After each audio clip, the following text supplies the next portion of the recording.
UP मैंने सुना भी है, मैंने समझा भी है, यूपी की राजनीति से हिंदुस्तान की राजनीति चलती है और यूपी में सही सरकार का आना बहुत जरूरी है, क्योंकि जिस तरीके से मोदी सरकार ने टिकट बांटे हैं वो हम सब डेली देख रहे हैं। मुझे तो बड़ी शर्म की बात है, वैसे कहना नहीं चाहिए। मोदी सरकार ने, अभी मैंने थोड़े दिन पहले अमित शाह जी का भाषण सुना। अमित शाह जी ने कहा कि हमें यूपी को समाजवादी के गुंडों से बचाना है। ये जो गुंडई सरकार है समाजवादी की, इससे हमें यूपी को बचाना है। तो मैं उस टाइम पे वो भाषण लाइव देख रही थी, मुझे लगा बड़ी अच्छी बात है। लेकिन मैं थोड़ा सा प्रकाश ना अमित शाह जी की पर्सनल लाइफ पे डालना चाहूंगी, क्योंकि लोगों को पता होना चाहिए। अमित शाह जी 2010 में जेल गए थे मर्डर केस में। अमित शाह जी के ऊपर 13 हीनियस क्राइम केसेस चल रहे हैं। 13 से ज्यादा हो सकते हैं, कम नहीं है। ये रिपोर्ट कहती है, आप चेक कर सकते हो, जिसमें से महिलाओं के शोषण के भी केसेज हैं, फोन टैपिंग के केसेज हैं, मर्डर केसेज, एक्सटोर्शन केसेज हैं। बड़ी शर्म की बात है। सेकंड, इनके जो मेन आदमी हैं बीजेपी के अध्यक्ष यूपी के केशव प्रसाद मौर्य जी, जो बड़े अपने आप को शालीनता के व्यक्तित्व तो अपने आप को समझते हैं, लेकिन उनके ऊपर भी 11 केसेज है। जो धर्म के नाम पे पंगे करवाना, धर्म के नाम पे राजनीति करना, एक दूसरे को भड़काना, दंगों के आरोपी, मर्डर के केसेस, महिलाओं से बदतमीजी के केसेज उन लोगों के ऊपर चल रहे हैं। तीसरा, संगीत सोम, हम सब भूले नहीं है। मुजफ्फरनगर के जो दंगे थे वो हम सब भूले नहीं है अभी तक। संगीत सोम का क्या वहां पे मेन रोल था, शायद मुझे बताने की जरूरत नहीं है। वो आदमी बीजेपी का प्रत्याशी है। योगी आदित्यनाथ जी, जो अपने आप को बहुत बड़े ये कहते हैं हम गौ रक्षक हैं और हमने ये कर दिया और मैं हिंदुत्व का वो हूं। 3 मर्डर केसेस चल रहे हैं योगी आदित्यनाथ जी के ऊपर। अगर मैं गलत नहीं हूं तो मेरे ऊपर मर्डर केसेस कैसे चल जाएंगे? आप गलत नहीं हो, आपके ऊपर कैसे चल जाएंगे? क्यों बीजेपी सरकार में इतने सारे क्रिमिनल आदमी और जो अपने आप को स्टार प्रचारक बता रहे हैं यूपी का, जो अपने आप को ये कह रहे हैं कि हम स्टार प्रचारक। अगर स्टार प्रचारक ये लोग हैं या ये बीजेपी के प्रत्याशी हैं तो हालात क्या हैं? बड़ी शर्म की बात है। तो अगर ये सिचुएशन देश में राइज हो रही है तो मैं यही कहना चाहूंगी आप लोगों को, आप लोग देखिए किसने क्या किया है। 281 एमपी हैं अभी बीजेपी के कैबिनेट में, जिसमें से 98 ऐसे लोग हैं जो इनके मिली जुली जो भी सरकार है, 98 ऐसे लोग हैं जिन पे क्रिमिनल केसेस है। 98 तो मोदी जी की जो भी चुनावी जुमले थे या जो भी प्रशांत किशोर की मार्केटिंग थी, जो इनकी एडवर्टाइजमेंट सेल थी, बीजेपी की आईटी सेल थी, जो इन लोगों ने जो बड़े बड़े चुनावी वादे किए थे, उन वादों का क्या हुआ? कौन सा ऐसा करप्ट आदमी जेल में गया, चाहे वो कांग्रेस का था चाहे वो बीजेपी का था? इन्होंने डाला, कोई एक्शन लिया? आरटीआई एक्ट का क्या हुआ?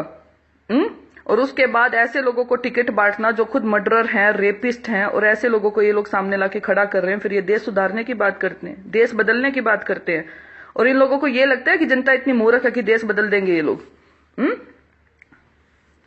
उसके बाद अब जो मेन मुद्दा है, मेन मुद्दा हम यहाँ पे एक और डिस्कस करना चाहेंगे कि इन लोगों का जो राजनीति करने का तरीका है वो क्या है। राजनीति करने का तरीका बहुत जरूरी है इन लोगों का बताना। आपको याद होगा जब वाजपेयी जी की सरकार आई थी उस टाइम पे इन लोगों ने दंगे करवाए थे, ठीक है? उस टाइम पे भी इनका चलन ही ये है। उसके बाद राम मंदिर वाला मुद्दा आज तक पेंडिंग पड़ा हुआ है। जब मोदी सरकार में इतना दम है तो क्यों राम मंदिर आज तक नहीं बन रहा है? क्यों राम मंदिर के नाम पे इतनी राजनीति हुई है? क्यों मुजफ्फरनगर दंगे के आरोपी आज तक जेल में बंद है? क्यों इन लोगों ने दंगे करवाए? अब इन लोगों को पता है कि एक प्रॉपर जाति विशेष के लोग कितने लोग बंद है? क्यों हरियाणा में इन लोगों ने इतना गंदा काम करवाया? जात के नाम पे, धर्म के नाम पे राजनीति करने वाली भाजपा सरकार हिंदुस्तान की पहली सरकार है जिन्होंने हरियाणा में जो मेरे भाई बंधु इतने मारे गए हैं, इन्होंने जो गोलियां चलवा दी खड़े होके, ऐसा तुगलकी फरमान तो पूरे वर्ल्ड में कहीं पे भी नहीं है, ठीक है? ऐसा तुगलकी फरमान पूरे वर्ल्ड में कहीं पे भी नहीं है जो इन लोगों की सरकार है, ठीक है? और ये मेरे भाई साहब यहाँ पे मुझे बीजेपी विरोधी बता रहे हैं। मैं राजवीर भाई साहब आपको ये बताना चाहूंगी, मेरी हिस्ट्री चेक कर लेना। 20 साल से बीजेपी वाले हैं हम, मेरा पूरा खानदान बीजेपी को वोट देता था, ठीक है? ये बीजेपी विरोधी नहीं है, ठीक? ये वे इंसान बोल रहे हैं जिन्होंने ये चीज अपनी आंखों के आगे हमने लोगों को मरते हुए देखा है। और एक as a civilize citizen of India मेरा ये अधिकार है, मैं लोगों को बताऊंगी, जागरूक भी करूंगी कि सरकार ने क्या किया है। आप मोदी के अंधभक्त हो, आप कह सकते हो ये चीज, ठीक है? आपको नमो नमो करने की आदत है, हमें नहीं है, हमें जरूरत नहीं है ऐसी सरकार की।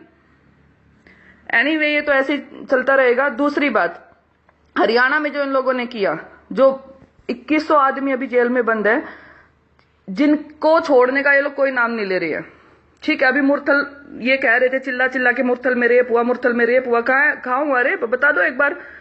जो इनकी बिकाऊ मीडिया है, जो सारे दिन बैठ के दिखाते रहते थे मुरथल में रेप हुआ, हमें एविडेंस मिले। ये पहला ऐसा हिंदुस्तान का ऐसा पहला रेप है जहां पे ना तो लड़की है जिसका रेप हुआ, ना कोई एविडेंस मिला, ना कोई गवाह है। उसके बाद भी ये लोग चिल्ला चिल्ला के मोदी के अंधभक्त कहते हैं मुरथल में रेप हुआ। बड़ी शर्म की बात है। ऐसी घटिया राजनीति धर्म के नाम पे, लोगों के नाम पे, समाज को बांटने का अधिकार ये करते हैं।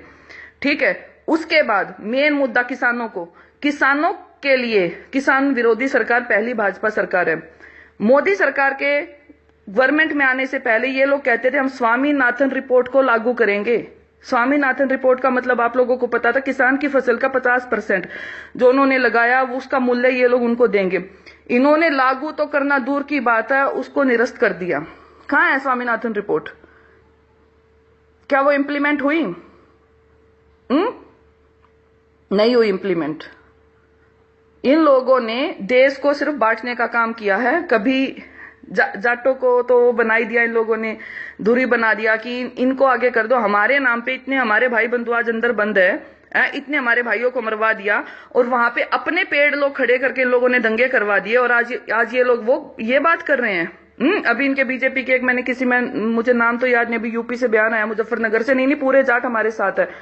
मैं आज एक बात कहना चाहूंगी, जिसका मरा है उसको पता है, जो दुखी है उनको पता है। वो जवाब तो इलेक्शन में इनको मिल जाएगा। लेकिन मेरा फिर भी आह्वान आप सब लोगों से, ऐसी सरकार का बिल्कुल साथ नहीं देना। आप किसी को भी वोट दो, कांग्रेस को दो, सपा को दो, मायावती को दो, किसी को भी दो, XYZ से अपनी इंडिपेंडेंट पार्टियां बना लो, किसी को भी दो। लेकिन मैं पर्सनल रिक्वेस्ट है, यूपी में ऐसी सरकार को वोट मत देना, वरना जो हाल आज हमारा हो रखा है वो हाल आप सबका होने वाला है, बहुत जल्दी होगा।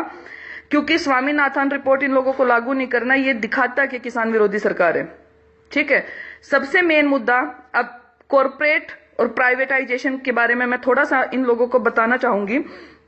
मोदी के पीएम बनने से पहले इनकी जो भी मार्केटिंग है, फंडिंग है, वो बड़े बड़े कॉर्पोरेटर आज तक करते आए हैं। रिलायंस ने किया है। आप एक चीज बताइए, अगर ऐसा कुछ नहीं था तो इंडियन रेलवे को जो डीजल सप्लाई होता था वो इंडियन ऑयल ग्रुप करता था, IOCL करता था। वो ठेका रिलायंस को क्यों मिल गया? और आज से पहले रिलायंस को क्यों नहीं मिला? जियो की लॉन्चिंग होना, मोदी का जियो का प्रमोशन करना, BSNL और MTNL को बंद कर देना, धीरे धीरे BSNL MTNL खत्म होते जा रहे हैं, जियो इंडिया में आता जा रहा है। यही हालात चलते रहे तो आम आदमी इन कॉर्पोरेटर्स का गुलाम हो जाएगा। इन लोगों की स्ट्रेटजी ये है कि धीरे धीरे, जैसे ईस्ट इंडिया कंपनी होती थी, हम लोग रिलायंस वालों के एक दिन हम रिलायंस वालों की गुलामी करने लग जाएंगे अगर मोदी सरकार सत्ता में रह गई तो। हम किसानों की जमीन ये लोग धीरे धीरे, इनको ये लग रहा है कि कॉर्पोरेटर को दे देंगे, धीरे धीरे कॉर्पोरेटाइजेशन हो जाएगा, प्राइवेटाइजेशन हो जाएगा। बड़े शर्म की बात है। और जिसको पता है उसको समझ आ रही है सारी चीजें। क्यों हर टेंडर रिलायंस को मिल रहे हैं? क्यों सरकारी टेंडर रिलायंस को मिलते जा रहे हैं? डेमोक्रेसी है, डेमोक्रेटिक कंट्री है ये। डेमोक्रेटिक कंट्री में ये सब चीजें नहीं चलती है। आज ये कुछ मुद्दे थे जो मेरे ख्याल से मुझे डिस्कस करने बहुत जरूरी थे। अगर मैं डिस्कस नहीं करती तो बहुत ज्यादा दिक्कत हो जाती। और जो सबसे मेन मुद्दा है, उसके बाद अभी आप लोगों ने जो लेटेस्ट रिपोर्ट देखी भी होगी, इंडिया बीफ का सबसे बड़ा इंपोर्टर बन गया है। जो बीजेपी के अंधभक्त हैं, गौ माता के नाम पे RSS वाले चिल्लाते रहते हैं, नहीं हम तो गोरक्षक है जी, हम तो गोरक्षक है जी, गोरक्षक है जी हम तो। अभी की बात बता दूं, मैं 10 दिन पहले यहाँ दिल्ली में मेरे भतीजे का फोन आया मुझे, तो यहाँ खजावला के पास एक गाय का एक्सीडेंट हो गया था रोड के ऊपर। मेरे पास एविडेंस है इन चीजों के, गाय का एक्सीडेंट हो गया था। मैंने बीजेपी वालों को फोन किया, जो इनके जो ये रक्षा दल जो समूह चला रहे हैं। मैं नाम भी बता सकती हूँ मैंने किन किन लोगों को फोन किया। मैंने दिल्ली पुलिस को कॉल किया, 29 कॉल मेरी तरफ से गए हैं, 29 कॉल। मेरे पास रिकॉर्डिंग है दिल्ली पुलिस की। ये जवाब दे थी, हमारा हमने ठेका नहीं उठा रखा। अगर रोड पे पशु मरा पड़ता है तो हम क्यों उठाए जाके?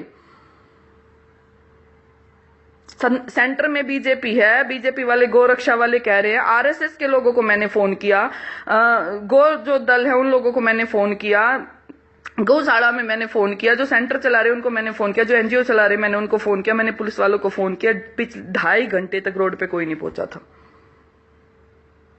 क्यों इतना दिखावा है फिर? इतना दिखावा थोड़ी होता है।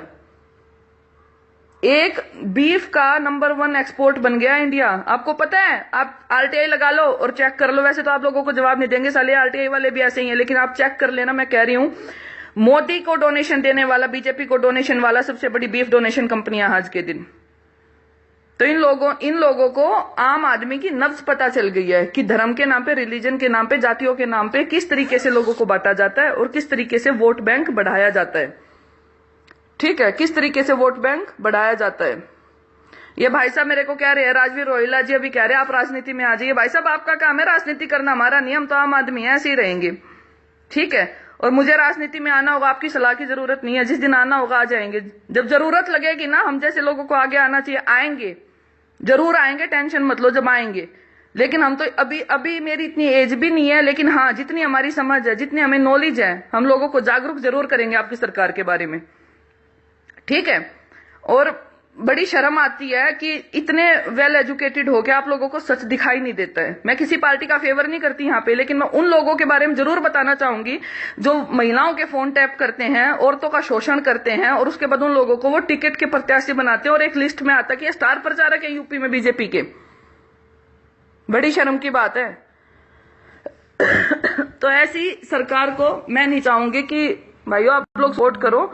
ठीक है, बाकी तो सबके अपनी इंडिपेंडेंट वोटिंग राइट्स हैं। रिजल्ट जिस दिन आएगा उस दिन सबको पता चल जाएगा, लोगों को पता भी है ये। लेकिन किसान विरोधी सरकार है। किसान ये नहीं कि हमारी जाति के किसान, किसान हर जाति में होते हैं। लेकिन मैंने सबसे बड़ा एग्जांपल आपको स्वामीनाथन का दे दिया है।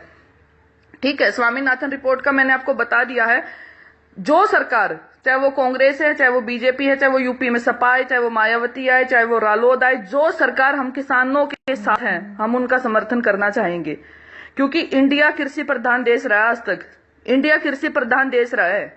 और अगर हम किसानों को अगर वो फैसिलिटी नहीं मिल पा रही है, या वो फैसिलिटी हमें नहीं मिलेंगे, हमारे सब्जियों के, हमारे इन चीजों के हमें दाम नहीं मिलेंगे, तो हम ऐसी सरकार को कभी ऐसी सरकार का हम साथ नहीं देंगे। ये मेरा पर्सनल आह्वान आप सब लोगों से। और मैं उम्मीद करूंगी मेरी इन सब बातों को आप लोग नोटिस करोगे, अपने सर्कल में डिस्कस करोगे। अगर मेरी किसी भी बात में कोई भी झूठ है, ठीक है, आरटीआई लगाइए, पता कीजिए, गूगल पे भी ये सारी इन्फॉर्मेशन आप लोगों को आ जाएंगी। आप लोग सब पढ़े लिखे, जो फेसबुक जो चलाना जानता है उन सबको इतना पता होता है फिर। ठीक है, अपना इलाज ना, अपना ये सब चीजें आप अपना देख लीजिए। और मैं पर्सनल रिक्वेस्ट करूंगी यूपी इलेक्शन में। ठीक है, अब ये भाई साहब कह रहे हैं राजवीर रोहिला जी आप बीफ पर झूठ बोल रहे हो। भाई साहब चेक कर लीजिए ना, या हमें लिंक भेज दीजिए, अगर नहीं है तो मैं आपको भेज दूंगी। अभी मैं एक बार ऑफलाइन जाती हूँ, मैं आपको अभी ये बीफ वाला भी लिंक भेज देती हूँ, आप चेक कर लीजिए। और आपको ये बता दूं, जो बीजेपी की पेड आईटी सेल बैठी हुई है ना, जो आप जैसे लोग जो बीजेपी का प्रमोशन करते हो, पेड ट्विटर ट्रेंड, ठीक है, फोटोशॉप, फेक मीडिया, ये सारी चीजें मुझे पता है, टेंशन मत लीजिए आप। मुझे पता है कितने करोड़ के टेंडर यूपी में बीजेपी ने आईटी वालों को दिए हैं, कितने लोग, कितने पेड आईटी लोग बिठा रखे हैं इन लोगों ने, कितनी फेक मीडिया है, फेक पोर्टल है, फेक न्यूज है। आप जैसे जो लोग यहाँ पे बैठे हुए हैं ना, वो लोग इसीलिए बैठे हुए हैं कि आम आदमी को तुम गलत न्यूज दिखा के भड़का सको बस। ये जो सारे दिन फेसबुक पे लगे रहते हैं ना, बीजेपी के जो प्रमोशन चले रहते हैं, इन प्रमोशंस के आप लोगों को पैसे मिलते हैं। और हमारे पास प्रूफ है, मेरे कम से कम ज्यादा नहीं ना, मैं आपको 25 ऐसे लोगों से मिलवा दूंगी जो बीजेपी आईटी सेल के जिन्होंने टेंडर ले रखे हैं। ठीक, हम तो सच बोलेंगे, लेकिन मुझे तो सच बोलने से कोई नहीं रोक सकता। पिछली बार मैंने सच बोला तो बहुत सारे लोगों को तकलीफ हुई थी, मुझे पता नहीं किसने कितना उल्टा सीधा भेजा था। ठीक, लेकिन मुझे तो डर नहीं लगता किसी से, मैंने तो डरना सीखा नहीं है। मैं तो सच बोलूंगी, सच ही बोला है, और जो भी बोला है वो आप लोग चेक कर सकते हो।